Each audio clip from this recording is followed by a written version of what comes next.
ہمارے حضرت مرشد عالم رحمۃ اللہ علیہ کے ایک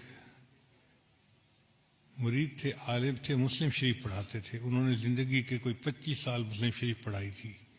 ایک دن وہ کہنے لگے کہ حضرت میں آپ کو ایک عجیب واقعہ سناؤں. ان کو ضرور سنائیں.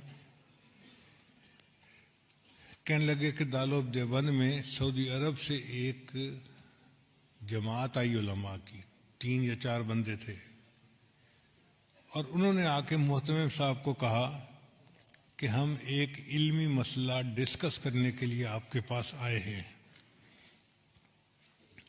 محتمم صاحب نے پوچھا کون سا مسئلہ؟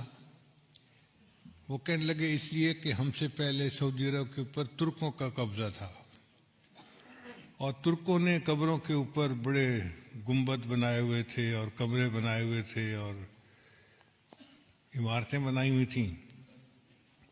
تو ہم نے حدیث مبارکہ پڑھی جس سے ثابت ہوتا ہے کہ بنا علی القبور کی اجازت نہیں ہے. یعنی قبر کے اوپر آپ عمارت نہیں بنا سکتے. اس لیے سنت عمل یہی ہے کہ قبر کھلے آسمان کے نیچے ہو، اس کے اوپر کوئی کمرہ، کوئی قبہ ایسا نہیں بنانی چاہیے. تو جنت بقیع میں جتنے قبے بنے ہوئے تھے ہم نے سب گرا دیے. اب مسئلہ آیا گنبد خضرا کا. تو کچھ علماء کہتے ہیں کہ حدیث مبارکہ کی روشنی میں ہمیں گنبد خضرا کو بھی گرا دینا چاہیے. تو ہم نے جو بادشاہ ہے اس کو اپنی ریکمنڈیشن دیں. بادشاہ نے کہا کہ نہیں، یہ امت مسلمہ کا مسئلہ ہے، پہلے تم مختلف ملکوں میں جا کے علماء کو اپنے کانفیڈنس میں لو، اگر سب متفق ہیں تب قدم اٹھائیں گے ورنہ نہیں اٹھاتے. تو ہم علماء کی جماعت آپ سے بحث کرنے کے لیے آئے ہیں کہ کیا یہ حدیث مبارکہ صحیح ہے، اور اگر صحیح ہے تو اس پر عمل کرنا پڑے گا. محتمم صاحب نے کہا کہ جی مجھے آپ 3 دن کا وقت دیں، میں سب علماء کو اطلاع دوں تاکہ وہ یہاں آ جائیں، اور پھر ہم اس بارے میں اپنا موقف آپ کے سامنے ظاہر کریں. ان کا ٹھیک ہے، ہم 3 دن دارالعلوم میں مہمان بن کے رہتے ہیں. محتمم صاحب نے بڑے بڑے علماء کو دعوت دے کے بلا لیا. وہ فرماتے ہیں کہ دارالعلوم دیوبند میں وہ دیکھنے والا وقت تھا. بڑے بڑے سب علماء، جید علماء ایک جگہ پر جمع تھے، جبال العلم سب ایک جگہ اکٹھے تھے. اور جو آخری رات تھی وہ تو پوری رات ہی علماء اس مسئلے پر آپس میں ڈسکس کرتے رہے، کتابیں پڑھتے رہے، اور کچھ لوگ روتے رہے، دعائیں مانگتے رہے کہ یا اللہ بہت نازک مسئلہ ہے، ہم سے اس کے کرنے میں کوئی کمی نہ رہ جائے، کوتاہی نہ ہو جائے. اگلا دن ہوا، عصر کی نماز کے بعد مجمع بیٹھا تھا، تو محتمم صاحب نے ان علماء کو کہا کہ جی آپ سب علماء کے سامنے اپنا موقف پیش کریں، پھر جواب ہم دیں گے. تو ان کے جو امیر تھے وہ کھڑے ہوئے اور انہوں نے بیان کیا کہ بخاری شریف کی یہ حدیث ہے، اور اس سے ثابت ہوتا ہے کہ بنا علی القبور کی اجازت نہیں ہے. تو ہم نے جنت بقیع کے اندر تو قبروں پر جتنی عمارتیں تھیں سب گرا دیں. اب مسئلہ ہے گنبد خضرا کا. تو ہم آپ لوگوں سے یہ پوچھنے آئے ہیں کہ بتائیں کیا اس حدیث کے اوپر آپ کو کوئی اعتراض ہے، کوئی جرح ہے کسی راوی کے اوپر، یا کوئی کمی کسی طرح کی بھی ہو، کوئی شغم ہو تو بتائیں. تو جب انہوں نے پوچھا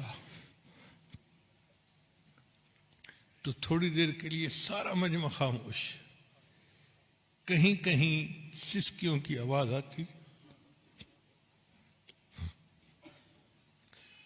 علماء کی آنکھوں سے آنسو جاری تھے اور وہ رو رہے تھے کہ اللہ ہم سے جواب دینے میں کوئی کوتاہی نہ ہو جائے، اور کوئی جرات نہیں کر رہا تھا اس کے جواب دینے کی. اتنے میں حضرت اقدس تھانوی رحمۃ اللہ علیہ کھڑے ہوئے، اور حضرت نے فرمایا کھڑے ہو کر الحمدللہ اللہ نے اس مسئلے میں مجھے شرح صدر عطا فرما دی ہے. اس نے پوچھا کہ شرح صدر سے کیا مراد ہے؟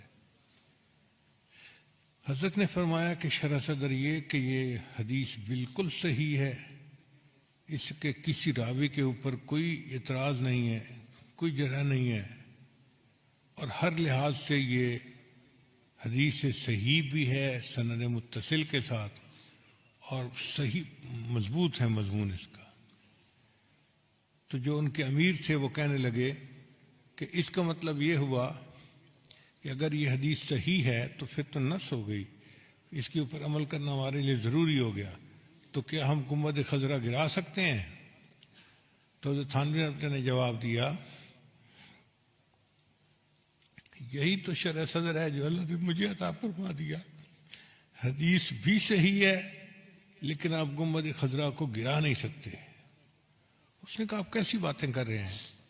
جب حدیث صحیح ہے تو پھر اس گنبد خضرا کو گرانے میں رکاوٹ کیا ہے؟ حضرت نے فرمایا اس کی وجہ یہ کہ حدیث پاک کے مطابق بنا علی القبور کی اجازت نہیں ہے، کہ قبر کے اوپر کوئی عمارت، کوئی کمرہ، کوئی جبہ کبہ بنانے کی اجازت نہیں ہے۔ گنبد خضرا کا معاملہ الگ ہے، یہاں عمارت پہلے تھی، یہ حجرہ عائشہ تھا، اور نبی اسلام کی قبر مبارک بعد میں اس کے اندر بنائی گئی، لہذا اب اس عمارت کو کوئی بندہ گرا نہیں سکتا۔ ایسا جواب تھا کہ وہ لوگ مطمئن ہو گئے۔ گنبد خضرا آج بھی ہے، اور اکابر علماء دیوبند کی عشق نبی کی دلیل دے رہا ہے۔ اللہ علم کی گہرائی عطا فرما دیتے ہیں تو بندہ پھر علم کی تہ تک پہنچ جاتا ہے۔